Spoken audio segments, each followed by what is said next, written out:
Everyone, আমি শ্রুতর্ষী লেকটোফেলস কর্নারের সবাইকে ওয়েলকাম।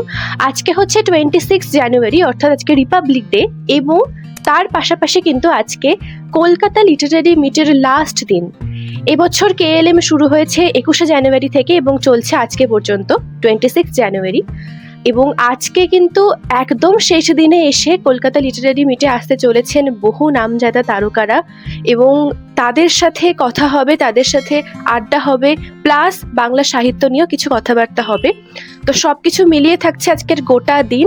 তো আজকের এই ব্লগে আপনারা সবটাই দেখতে পাবেন, এবং দিনের শেষে কিন্তু রয়েছে আরও একটা বড় চমক, এবং সেটা আমার জন্য বিশাল একটা চমক, কারণ এই ফার্স্ট টাইম আমি সরঞ্জিৎ চক্রবর্তীর সাথে দেখা করতে পারছি, আমার সেই সুযোগ হচ্ছে।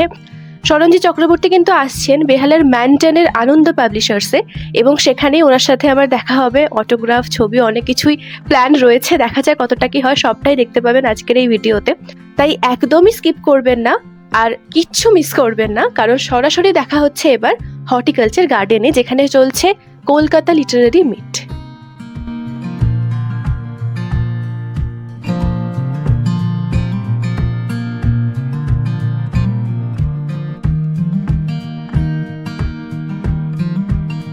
ওকে, সো হ্যালো সবাইকে, আমি শ্রুতর্ষী। এখন এই মুহূর্তে আমি পৌঁছে গিয়েছি হর্টিকালচার গার্ডেনে, যেটা রয়েছে আলিপুরে, এবং ঢুকতেই আমাকে একটা এরকম পাস দেওয়া হয়েছে।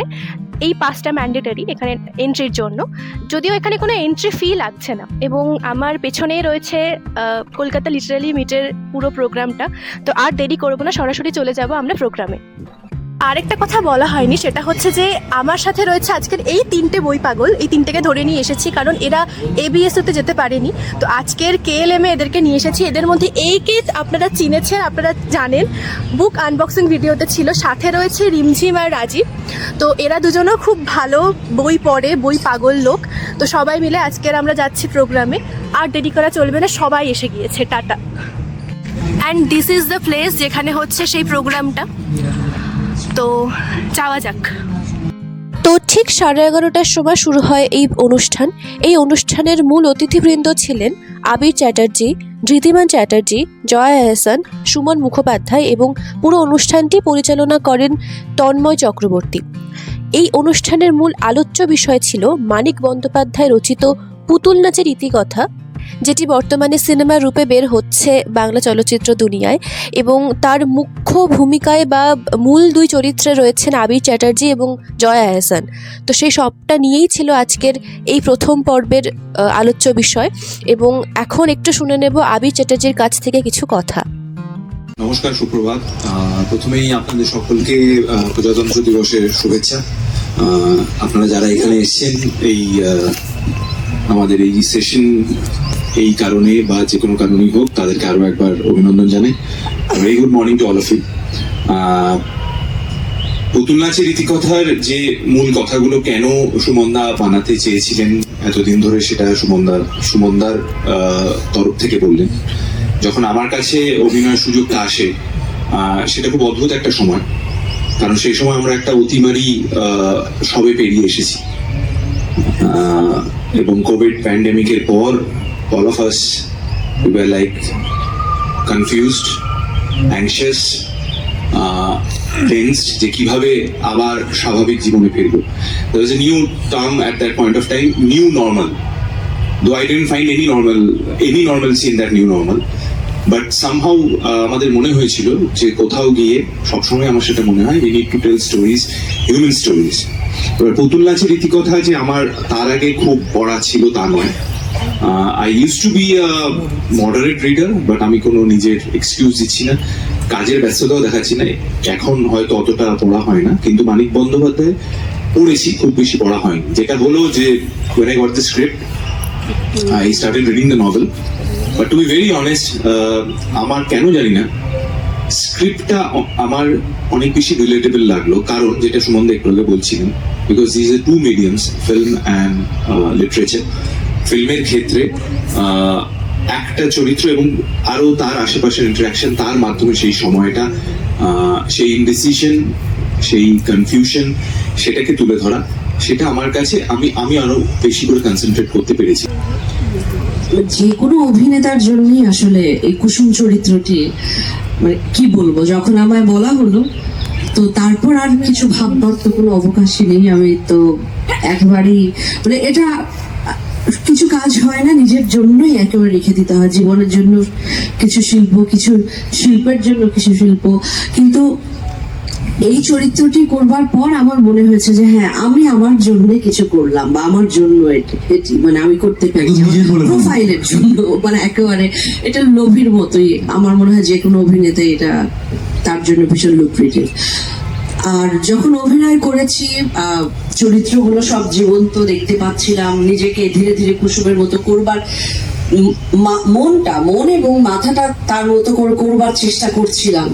কিন্তু চরিত্রটি আসলে এত আধুনিক সেটি বলছিল যে অন্যান্য যত চরিত্র আছে এই ছবিতে, এই উপন্যাসে, আমার মনে হয় সবচেয়ে বেশি আধুনিক। এবং সময়ের চাইতে তো এগিয়েও এখনকার জন্য সে ভীষণ আধুনিক একটি চরিত্র। কোনো রকম ইনহিবিশন নেই, না শরীরের না মনের। সেই জায়গা থেকে এরকম একটা চরিত্র করতে, মানে শশী চরিত্রটি সে কিন্তু অনেকখানি সে গাইড করছে বা রেগুলেট করছে অনেকখানি, যে জন্য শশী কিন্তু অ্যাফেক্টেড হচ্ছে। আমরা ছবিটির একটি সময় গিয়ে আমরা দেখতে পাবো আসলে। আর হ্যাঁ, উপন্যাসে যা রয়েছে, যতখানি ব্যাপ্তি রয়েছে, প্রতিটি চরিত্রই তো ওভাবে দেখানো সম্ভব নয়। তবে যেটুকু প্রয়োজন কুসুম চরিত্রের, সেটুকু আমরা দেখতে পাবো। এবং বাকিটা তো এখন দর্শক যদি আবার বিচার করতে বসে তাহলে সেটা আলাদা কথা। কিন্তু আমি আমার সাধ্যমতো চেষ্টা করেছি কুসুম চরিত্রে করবার জন্য। তো এই পুরো অনুষ্ঠানটি চলে 1 ঘন্টার কাছাকাছি এবং তারপরে শুরু হয় অটোগ্রাফ পর্ব। এবং এই মোমেন্টটা ছিল সবথেকে মিষ্টি একটা মোমেন্ট, যেখানে আবির চ্যাটার্জির কাছ থেকে আমি অটোগ্রাফ নিই এবং তার সাথে কথা বলা বা একটু কিছু ইন্টারাকশন করা। তো বেশ সুন্দর ছিল পুরো অনুষ্ঠানটি। আর ঠিক 1টা 10 নাগাদ শুরু হয় 3য় পর্ব অনুষ্ঠানের। আর এই অনুষ্ঠানের মুখ্য অতিথিরা ছিলেন অরুণাভ সিনহা, বরুণ চন্দ্র এবং অগ্নিজিৎ সেন। আর এই অনুষ্ঠানের সঞ্চালনায় ছিলেন দেবনীতা চক্রবর্তী। এই অনুষ্ঠানের মুখ্য আলোচ্য বিষয় ছিল এই শঙ্কর ক্লাসিক নিয়ে, এবং যেটি ভীষণ সুন্দরভাবে তিনজনেই বর্ণনা করেন এবং বেশ কিছু অনুভূতি, কিছু অভিজ্ঞতা শেয়ার করেন আমাদের সাথে। তো এবার একদম ছোট্ট করে শুনে নেব অগ্নিদার কাছ থেকে কিছু কথা। কর্পোরেট লাইফে অ্যাবসলিউটলি অরুণাবতা যেটা বললো, এখন ব্যক্তিগত অ্যাম্বিশনটা সবার আগে। আমি কিভাবে অন্যকে টপকে এগিয়ে যাবো, এবং তার সঙ্গে কিন্তু কোম্পানির স্বার্থের কোনো যোগ নেই অরুণাবতা। It's all about me. এবং আমার কাছে যেটা আমার খুব ইন্টারেস্টিং লাগে, আমার মা বাবা এখন আমাকে বলে যে তোরা এরকম কোথায় কোথায় কর্পোরেটে চাকরি কিভাবে চেঞ্জ করতে পারিস। তো 3-4 বছর করার পর আমরা তো ভাবতেই পারতাম না, যখন আমরা পড়তাম এবং যখন আমরা চাকরি করতাম, আমরা এই ইনস্টিটিউশনের প্রতি আমাদের একটা দায়বদ্ধতা ছিল। এখন the thing is completely different. আপনার দায়বদ্ধতা শুধু আপনার নিজের কাছে, আপনার ব্যক্তিগত স্বার্থের কাছে, ইনস্টিটিউশনের ক্ষেত্রে নয়। আমার একটা থিওরি মনে হলো, যেহেতু পুতুল নাচের ইতিকথার প্রসঙ্গ উঠলই, সেখানে দেখবেন যে ট্রেলারই আছে সুমন মুখোপাধ্যায় নির্মিত চলচ্চিত্রে মানিক বন্দ্যোপাধ্যায়ের কাহিনী অনুসরণে, যে সেখানে যাদব পণ্ডিত মানে ধৃতিমান চট্টোপাধ্যায় যে ভূমিকায় অভিনয় করেছেন, সত্যজিৎ রায়ের আরেক নায়ক, আরেক খোঁজ, ডিসকভারি, তিনি বলছেন যে জীবনের সার্থকতা পেতে গেলে, ট্রেলারে বলছেন, তিনি সৃষ্টিধর, কিন্তু সে এইটুকু জানে খুব আনন্দ হলে মানুষ অনেক সময় কেঁদে ফেলে। সৃষ্টিধর সাহেবকে আর জ্বালাতন করলো না। এটা যে কি লাইন মণিশঙ্কর মুখোপাধ্যায় লিখেছিলেন এত বছর আগে। শ্যামলেন্দু গাড়িতে কাঁদছে, সে নিজের কাছে নিজে আর মুখ দেখাতে পারছে না, সে নিজের ইমোরালিটির মুখোমুখি দাঁড়িয়ে সে আয়নায় আর নিজেকে দেখতে পাচ্ছে না। এবং তার গাড়ির ড্রাইভার গাড়িটা চালাতে চালাতে কি ভাবছে, সাহেব আজ ডিরেক্টর হয়েছে, সে অনেক জায়গায় শুনেছে খুব আনন্দ হলে মানুষ অনেক সময় কেঁদে ফেলে। তো মোটামুটি আমাদের এইখানে পুরো প্রোগ্রামটা কমপ্লিট। এরপরেও আরও কিছু প্রোগ্রাম রয়েছে, বাট সেগুলো হয়তো আমরা এখন আর থাকতে পারবো না, কারণ এখন না বেরিয়ে গেলে সরঞ্জিৎ চক্রবর্তীর সাথে দেখা করতে লেট হয়ে যাবে। সো আমরা এখন বেরিয়ে যাচ্ছি। নেক্সট দেখা হচ্ছে একেবারে সরঞ্জিৎ চক্রবর্তীর সাথে।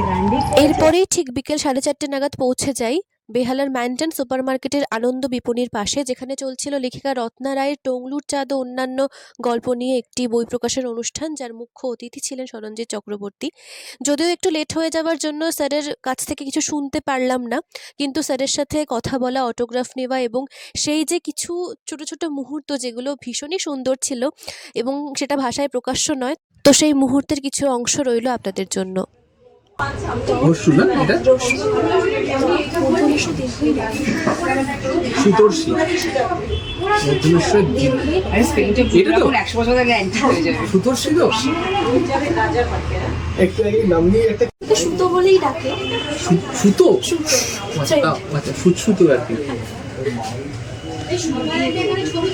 এই তো তো ফাইনালি আমি বাড়িতে এলাম, এখন বাজে প্রায় 7টা। সারাটা দিন ভীষণ ভালো কাটলো। প্রথমে হর্টিকালচার গার্ডেনে কলকাতা লিটারারি মিটে জয়া আহসান, আবির চ্যাটার্জি, মির্চি অগ্নির সাথে দেখা এবং সেখানে অটোগ্রাফ নেওয়া, আবির চ্যাটার্জির কাছ থেকে মির্চি অগ্নির সাথে ফটো তোলা।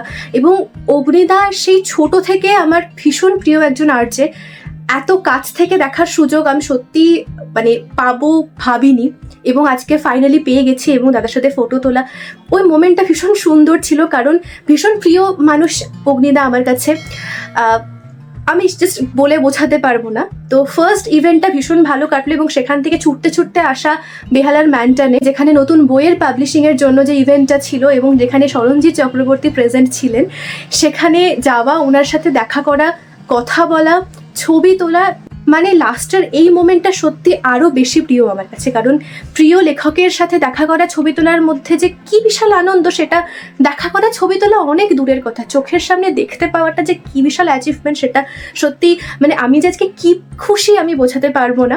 26শে জানুয়ারি 2025 আমার লাইফে একটা স্মরণীয় দিন হয়ে থাকবে, সরঞ্জিৎ স্যারের সাথে দেখা হওয়ার জন্য এবং বাকিদের সাথে দেখা হওয়ার জন্য। সবটা মিলিয়ে আজকের দিনটা ভীষণই স্পেশাল আমার কাছে। এবং যে মানুষটার লেখা পড়ে এত প্রেম, এত ভালোবাসা, এত প্রিয় একজন লেখক, তিনি যে কতটা মাটির মানুষ, কতটা আপন মানুষ এবং কতটা কাছের মানুষ, সেটা আজকে সামনে থেকে দেখে বুঝতে পেরেছি। এক মোমেন্টও মনে হয় না যে উনি বিশাল বড় একজন লেখক এবং ওনার অহংকার, ওনার দাম্ভিকতা কোনো কিছু নেই, কিচ্ছু নেই। মানে মিষ্টি করে হাসলেন, কথা বললেন, ভালো লাগলো। এবং ফাইনালি শূন্যপথের মল্লিকা, যেটা রিসেন্টলি পাবলিশ হয়েছে আনন্দ থেকে, সেটাও আমার হেফাজতে উইথ সিগনেচার। শুধু একটা বই না, আমি আরও 3টে বইও সিগনেচার পেয়েছি স্যারের, আর বাদবাকিটা ভীষণ সুন্দর ছিল। সবটা মিলিয়ে আজকের দিনটা জাস্ট অসাধারণ একটা দিন ছিল আমার লাইফের। তো পুরোটাই আপনাদের সাথে শেয়ার করলাম। এতটা পর্যন্ত পুরো ভিডিওটা দেখার জন্য অনেক অনেক ধন্যবাদ আপনাদেরকে। আশা করছি পরের সপ্তাহে আরও সুন্দর ভিডিও নিয়ে আসতে পারবো এবং একটা বুক রিভিউ বা বুক হল বা বইমেলার ভিডিও আসতে পারে সামনের সপ্তাহে। সুতরাং stay tuned for the next week, আর বাদবাকিটা দেখা হচ্ছে সামনের সপ্তাহে। তো সবটা মিলিয়েছিল আজকের পুরো ইভেন্টের, দুটো ইভেন্টের ভিডিও। ভালো লাগলে ছোট্ট করে লাইক, কমেন্ট, শেয়ার আর সাবস্ক্রাইব করতে ভুলবেন না। অবশ্যই আমাকে ফেসবুক আর ইনস্টাগ্রামে ফলো করতেও ভুলবেন না।